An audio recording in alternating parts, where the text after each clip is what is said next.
Guys, welcome to Into the Verse toy reviews. The first, hopefully, of very many toy reviews that we will be doing.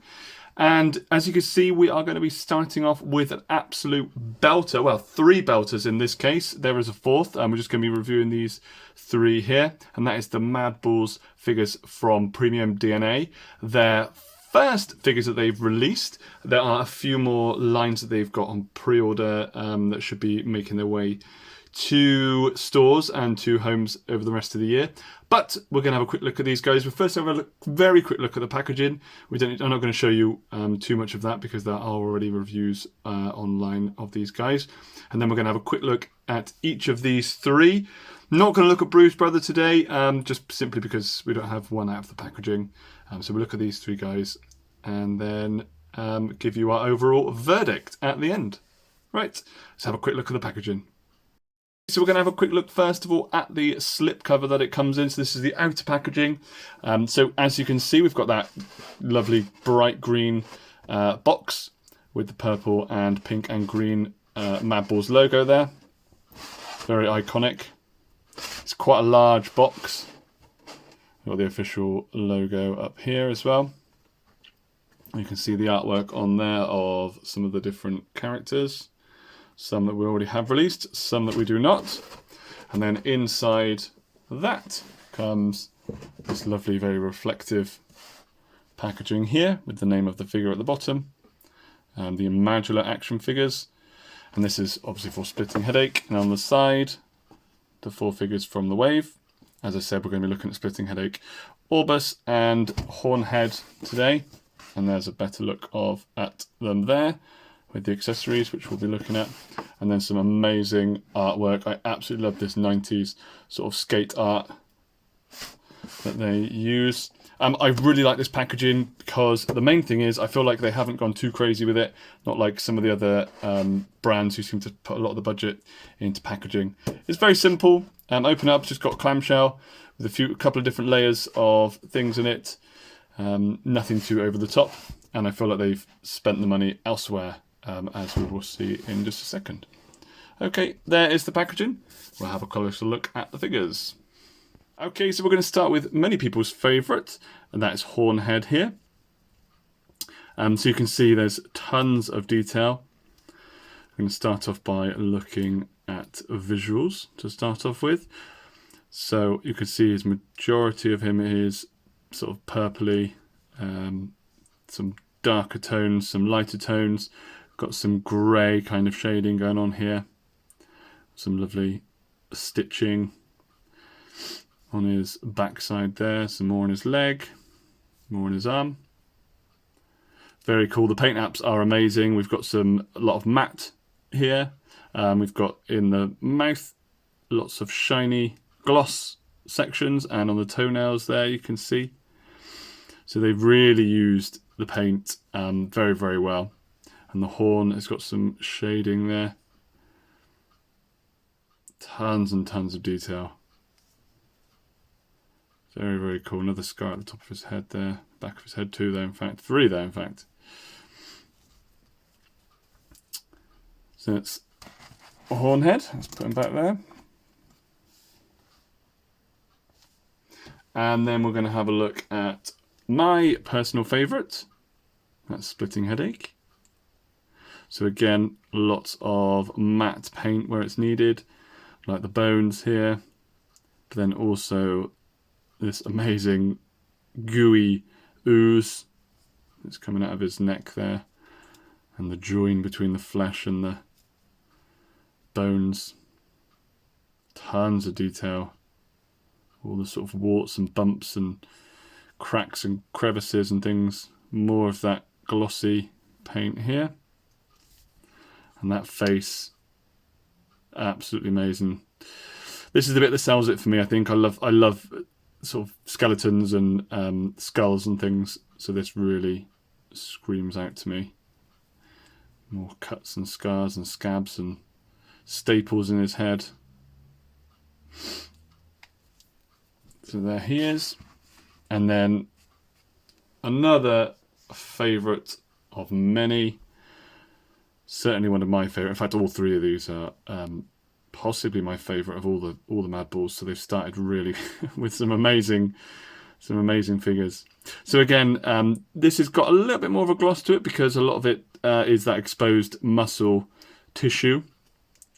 So we've got the striations of the muscles all sculpted in there, covered in veins. The eyeball, let's move that down, is sculpted three-dimensionally, and really nice gloss on the pupil there. Spine going down the back. Like I say, the paint on these is incredible.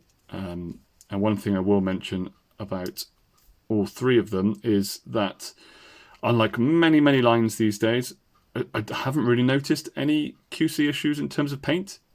I really feel like, considering this is the first figures that Premium DNA have released, you would expect some teething issues, but I was absolutely blown away. I mean, we check every figure before it goes out, and haven't noticed any issues.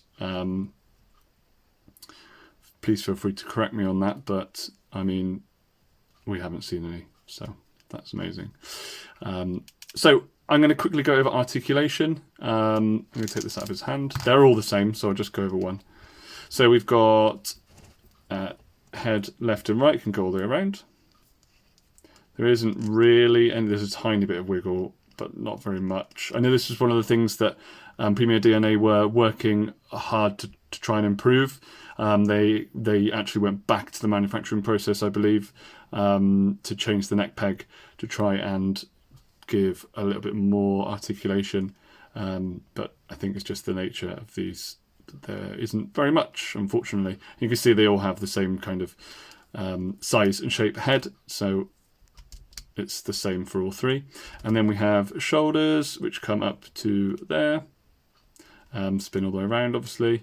No bicep cut, but we do have rotation. We do have a bend at the elbow, which is very stiff on this one. So we get just under 90 degrees, but it also swivels as well, which is great. Hand swivels, and then we have that pivot there. Got loads and loads of articulation out of that. The body, again, sort of similar situation with the neck. You get swivel all the way around. So that's cool. And then, again, just the tiniest little bit of movement. Not really any left to right. A little bit forward and backwards, but not very much. But let's be honest, who's going to be posing these in sort of athletic poses? It's not really that kind of figure. It's all about the aesthetic, in my opinion. And then the hip is a little bit awkward. So you can twist it around. It doesn't really go forward and backwards so much as sort of twist out to the side. Knee, again, is really stiff on this one. It's not, I think that's as far as it's going to go. But you do also, I think, have, rotation at the knee, and then rotation at the ankle, or ankle pivot, sorry. And then foot forwards and backwards.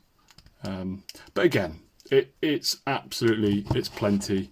There's plenty of articulation in these guys to do what you need to do. The expression is all in their looks. So that's the three of those guys together. We're going to have a quick look at the accessories. You can already see one of them each that they each have. So Hornhead here has his club with the skull in the side of it, tons of spikes, some blood, a nail, another nail there. Might move these out of the way a minute because they're affecting that focus. So that's one of his accessories. He also comes with is this technically a mace? I'm not sure. With a real chain on it. The handles got these sort of wraps around it, and has obviously been fixed back together again with some screws. Got a crack through it there, spikes, and then the actual ball on this looks like Oculus, or no, Hornhead, sorry. Looks like Hornhead, looks like him himself. And then he comes with this humongous turkey leg, I guess, or leg off of something, some sort of poultry. It's obviously had a big chunk taken out of it, and then it's covered in bugs. Some sort of insect there, some worms. So beetles or something, I guess. Tons and tons of detail again. It looks so realistic. You've got the matte finish on here, slightly glossier on the insects there. So they both go with Hornhead, and then Splitting Hechache, who comes with the crowbar that you saw in his hand already.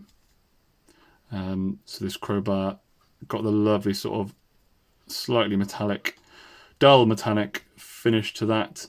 And then the purpley brain there, tons of detail again. Nice purple, darker purple wash in there. And the eyeball. This guy, unfortunately, does have a little bit of a, you probably noticed, has a bit of a loose elbow, which is a little bit frustrating.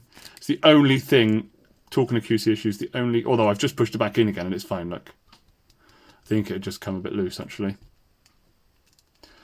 But yeah, as I said with the paint issues, I've not noticed any QC issues with any breakages, any loose joints, like I said, any paint problems or anything like that. So for a first wave of figures from Premium DNA, I'm just blown away. So yeah, we have the glossy blood on here and the slightly more sort of satiny brain there, and the eyeball, the veins on it, so much detail. And then he also comes with a club in the guise of a large bone. That's sort of split down the middle. It's all cracked down the middle. It's got, again, blood dripping from it. It's got a, I was going to say spider. It looked a bit like a spider, but it's only got 6 legs, so it can't be. It must be some other sort of insect with a red spot on its back that's been plated together again. Again, tons and tons of detail. Loads of pits and scratches and cracks and things in here. Really, really nice matte finish. Tons of grey wash going on in there. Again, absolutely fantastic. So I believe that's everything he came with. And then Oculus comes with... Oh, sorry, he did come with one more thing. Splitting Hechache, of course, comes with his skateboard. Again, matte finish, been patched together. Got some mud on there or something, some rope, a plaster for some reason. The wheel's obviously been reattached at some point. Yeah, very, very cool. And he can stand on it. Although I wouldn't personally have him displayed like that. I'm not sure how well he balances. So he does stand on it. However, I tend to have him holding it like that. It does work, I promise. There you go. Very, very cool. And then finally, Oculus has his telescope to start with. The eyeball coming out the end and the green goop oozing out. And then it's just recessed at that end there. Again, another bug crawling around on here, different type this time, sort of a greeny grey kind of bug. Again, some metal plates on it to hold it together, and then a replica of Oculus's eyeball, so that when he's looking down it looks very, very, very cool in a sort of cartoony way. Also comes with a magnifying glass, not see-through. It's sort of got a grey finish to it, blue highlights in the crack there. Again, some more green ooze. The screw has obviously come loose there, and then lovely sculpted detail on the handle there. Again, I keep saying it, but everything about these figures is just such, well, it's premium. It says it in the name. It's just such high quality. Everything's sculpted, everything's painted in detail, everything's got nice tight joints. Packaging looks really great. I cannot say more about them really. And then finally, the last thing is his binoculars. Again, recessed at this end. And at this end, you've got the eyeballs sticking out, which again looks a bit ridiculous, but in that kind of 90s cartoony way. So he's looking down those. And you've got the handle on there, which is sculpted. It's not real, it's not fabric or anything, doesn't move. I've got another bug here, some more green ooze sliding down the side.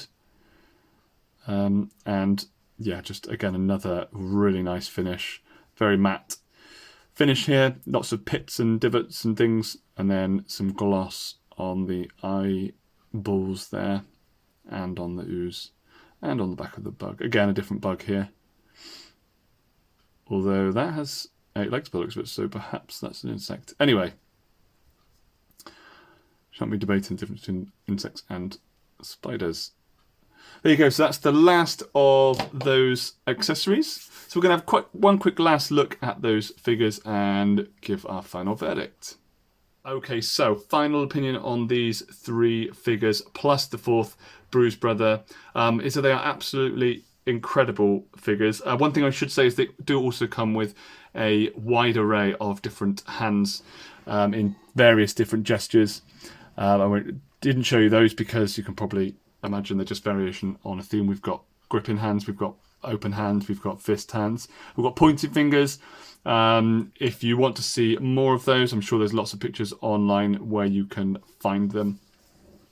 But my personal opinion is these are, if not the best figures, then some of the best figures that you will see all year. Everybody that we've sold these to or who have bought them direct through Premium DNA has just been blown away by the quality and the detail and just how fun they are to play with, to be honest. As I said, the articulation isn't incredible. I don't think, well, I certainly wasn't. I don't think many people were ever expecting that to be the case. They're not that kind of toy. They're very much harkening back to the original figures. And I will just bring in one of the vintage Headpoppers here, just so that you can see a comparison in terms of size. So you can see they are a lot bigger, double in size. So yes, they are very true, I guess, to the style and the articulation and the design of the originals, but with a very modern twist and loads of accessories which the originals didn't come with. Unfortunately, there's no head popping feature. That was something that they wanted to do, but obviously with the size of these guys, it just wasn't feasible. So if you love the original Madballs, you'll absolutely love these. If you haven't really handled the original Madball figures, these the Headpoppers, then I'm sure most of you absolutely love these figures anyway. I don't think there's many people that once they handle them and see them won't fall in love with them. If you're interested, get onto the website www.intotheversetoys.co.uk and I will see you again soon. Cheers guys, bye.